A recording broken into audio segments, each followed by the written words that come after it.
Hello students, today we are going to learn a new chapter, that is lesson 8, the lumber room. Lesson 8, the lumber room. Before we begin the chapter, let us know something about the author. So, about the author on page number 110. The author of the lumber room, Hector Hung Munro, wrote under the pen name Saki. He had a distinct style of his own, and many of the authors of short stories after his time tried to imitate his style. So many were tried to imitate his style of writing. Sagi's stories are full of wit and humor, and his very sharp attacks are directed mainly towards the upper middle classes of his time. In this amusing story, you would have seen how a young boy, Nicholas, wins a battle of wits fought against his extremely bossy aunt.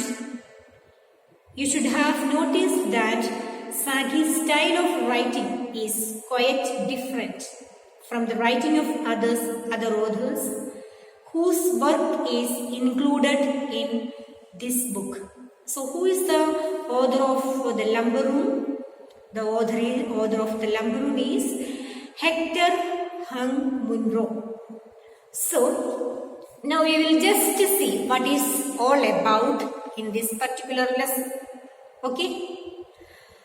So it is a story of an intelligent child who put a frog into the bread and milk. It is not clear that why he has done this particular thing. Maybe it was making a fun.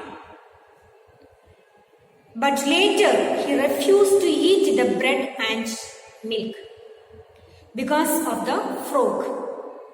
But the older and wiser and better people had refused to deny the fact that there was no frog in his bread and milk, and that he was talking nonsense. And lately, Nicholas started to describe the color and the shape of the frog. But it was thought that this is the wild imagination of a little child. So elderly people, the learned people did not believe that there was a frog in the bread. So they refused to believe Nicholas. So meanwhile, Nicholas was going on describing the color and the shape of the frog. So they thought it is a childish, he was saying nonsense to us, and they did not believe. And Nicholas also felt that in spite of becoming wiser and older can be completely wrong about sometimes. So older and wise people also sometimes they can also make mistake. That is the thought of Nicholas. So he thought that these people are telling wrong, and in my bread and milk there was a frog. Act of not eating breakfast and misbehaving badly at times, the aunt who was a strict lady, her idea of punishing to send other children on an expedition while the child in disgrace should stay back at home. That is the punishment, the way of punishing. And their aunt in charge, and who was in charge of the children, their cousin aunt, who had a very tough character, and she used to have a character of punishing the child, not taking them and keeping them at home, and taking all the other children for the expedition. So let us see the chapter. By paragraph base, we will read the chapter now. Lesson 8, the lumber room. Lumber means the storage room. Okay, so take the page number 105. The child were to be driven as a special treat to the sons at Jagabur. Nicholas was not to be of the party. He was disgraced. So the child were driven. The children were taken. The children were taken to the special treat where they were taken at the sand at Jacobo. Nicholas was not to be of the party. He was in disgrace. So we know that what is the reason. Nicholas was not taken to the party. He was in disgrace. He was punished because he has misbehaved. When we read this chapter, we can understand what is the why he was in disgrace. He was not taken to the sand at Jacobo. They were going for a picnic. We can say that. Okay. So they were the aunt was taken the children and for a special treat to the sand at Jacobo. That's a place name. And Nicholas was not to be in the party. He was in disgrace. He was in disgrace. He was punished. Only that morning he had refused to eat his bread and milk on the seemingly frivolous ground that there was a frog in it. So that morning, while they were having the breakfast, Nicholas very firmly said that to the other children and the aunt and the elderly people that there was a frog in his milk and bread. So the Nicholas refused to eat the breakfast. Older and wiser and better people had told him that there could not possibly be a frog in his bread and milk and that he was not to talk nonsense. So elderly people, normally they tell the truth, isn't it? So they told that to the Nicholas, why are you telling nonsense? Are you telling the truth? So we can't believe what you are telling. Okay.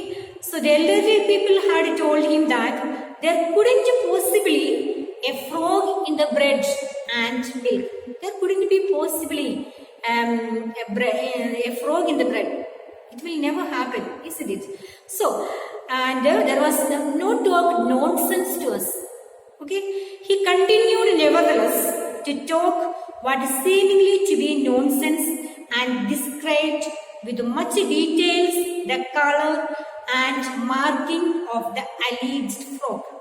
That means, though the elderly people told Nicholas, don't talk nonsense to us, we don't believe in you. But whatever it is, Nicholas was describing the color and the shape of the frog in the bread, what he had put. You can say that. Okay. The dramatic part of the incident was that there really a frog in Nicholas' basin of bread and milk. He had put it there himself. It's a very important line here. So you can see that the dramatic part of the main story is that the Nicholas really put a frog in the bread by himself. He himself had taken the frog from the garden and put it in the bread and milk purposely to make maybe you can say that he is a child and he might be making a fun. Okay. So he felt entitled to know something about it.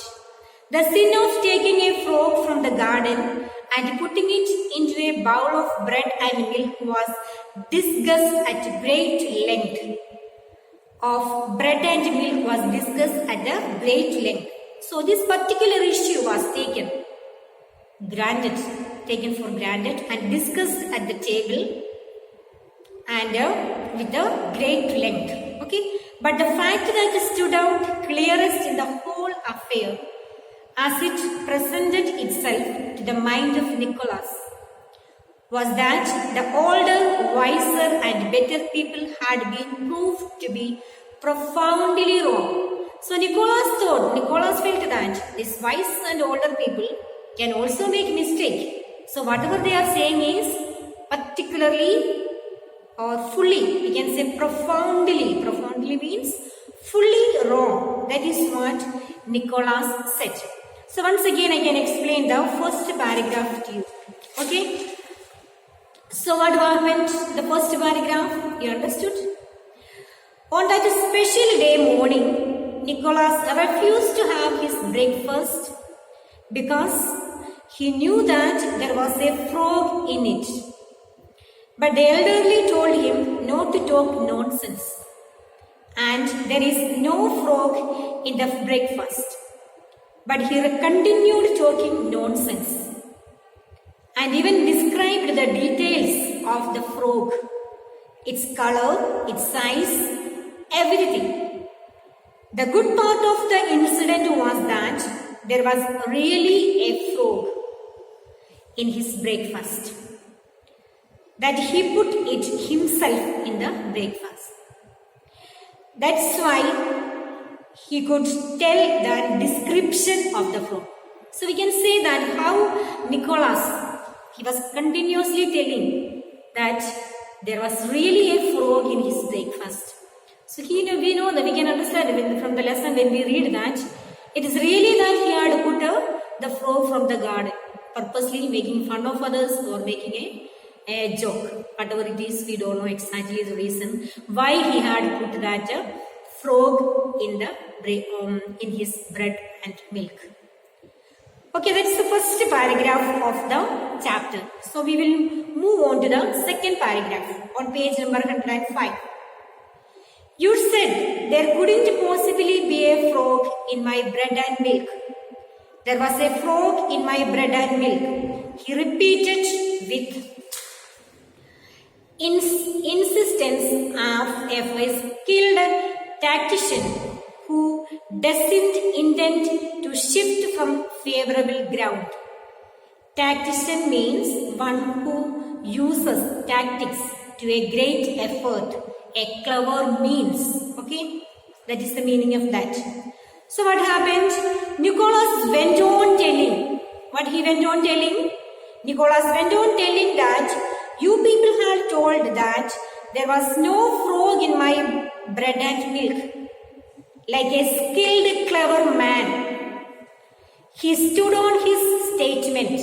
Nicholas was behaving, though he was a child, he was behaving very skilled child, isn't it? So he stood on his statement. He was holding on his statement that there was a frog in the breakfast. So, as a punishment, all his cousins and brothers and sisters will go to the party, we can say as a picnic to the sand at Jagabor that afternoon, whereas Nicholas will be punished by not taking him to that particular place with his cousins. That was the punishment. Okay? So his boy cousins and girl cousins and his quiet, uninterested younger brother were taken to the Jagobor stands that afternoon, and he was to stay at home.